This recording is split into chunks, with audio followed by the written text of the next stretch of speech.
All right, here is Zoey and Sassafras, chapter 5. It's called The Barn. Before I start that one, I just kind of wanted to recap what's happening so far in Zoey and Sassafras in case you forgot. So let's see. She was having a bug circus outside with her cat, Sassafras, and all the roly-poly bugs that they found under the rocks. And then she was telling her mom about it, and her mom hid some picture from her, and she didn't really like that so much. So she looked at the picture, and there was a glowing frog, a purple glowing frog, on top of her mom's head when her mom was just about her age, so little, maybe kindergarten, first grade, second grade, somewhere in there. So her and her mom talked about the picture, and she learned that her mom has kind of magical powers with magical animals, and that her mom can hear these animals talk.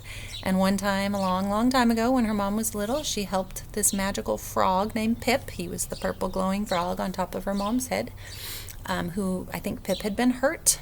And Pip talked to her and said that lots of animals need help. And so her mom, her whole life, has been helping these magical, talking, glowing animals.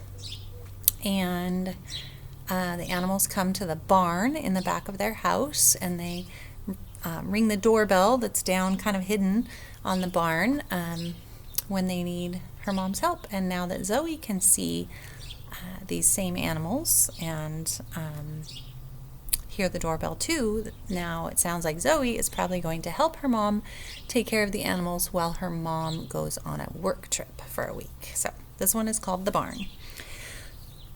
Remember, with read-alouds, with chapter book read-alouds, sometimes it's nice to close your eyes for part of it and just kind of imagine what you think Zoey looks like, Sassafras and her mom, and Pip, the glowing purple frog, and any of the other animals.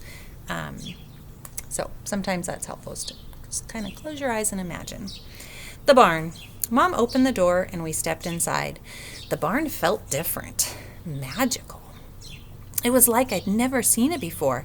Now I knew it held secrets. I knew it. Oops, I already read that. Sorry. These cabinets hold the medical supplies I've gathered over the years, Mom said. And over here are some books that you might find helpful. There aren't many books about magical animals.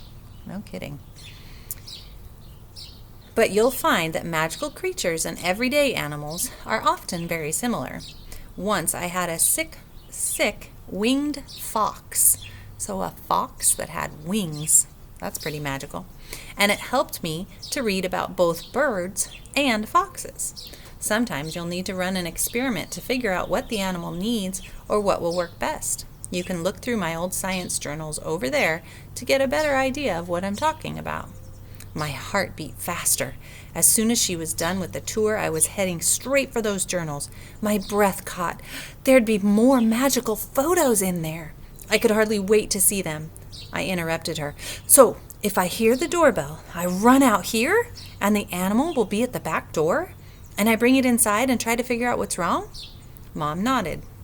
Some of the animals can speak, like Pip, but most can't. Remember, you can use the books and my old journals to help you. This must seem like a lot of responsibility, but I know you'll do your best. Do you have any questions? My mind was spinning, but I shook my head no. If Mom believed I could handle this, I could. I hoped. And if things got too tricky, I could ask Dad to help. Wait a minute. Mom hadn't mentioned Dad at all.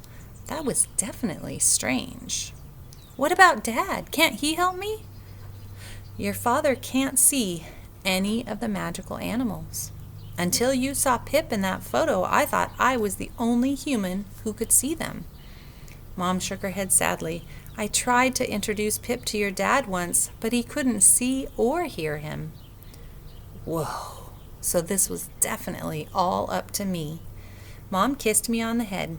I've got to go. But I'll see you in a week. I'll let Dad know you're out here before I leave. Wait! I piped up. If a magical creature comes, do I get to take its picture? I was pretty sure that one of the best parts of this whole thing was going to be collecting magic photos. Mom laughed and opened one of the desk drawers. Here's my camera. You're free to use it, but since it's instant film, you can't take too many photos or it'll get really expensive. Only take one of each animal, okay? Oh, and here, she dug around at the bottom of the drawer, a brand new science journal, just for you. I wrapped my arms around my mom and gave her a big squeeze. I was glad to have the stuff in all the cabinets and drawers and Mom's old science journals to distract me. It made saying goodbye to her much easier. I set my thinking goggles on the barn desk and grabbed a pile of science notebooks. I spent the next few hours with Sassafras, curled up in my lap as I flipped through all of them. The photos were so incredible. I flipped to a page with a creature that looked like a flower. I leaned in for a closer look, and the scent of roses filled my nose. So that animal maybe couldn't talk, but she could smell the animal through the picture. That's pretty cool. A few pages later, I found a photo of something fluffy and blue that was shaped like a snake. Jaden, a snake. I brushed my fingers over the photo, and I could feel its soft feathers. So it's like a snake, but it has feathers.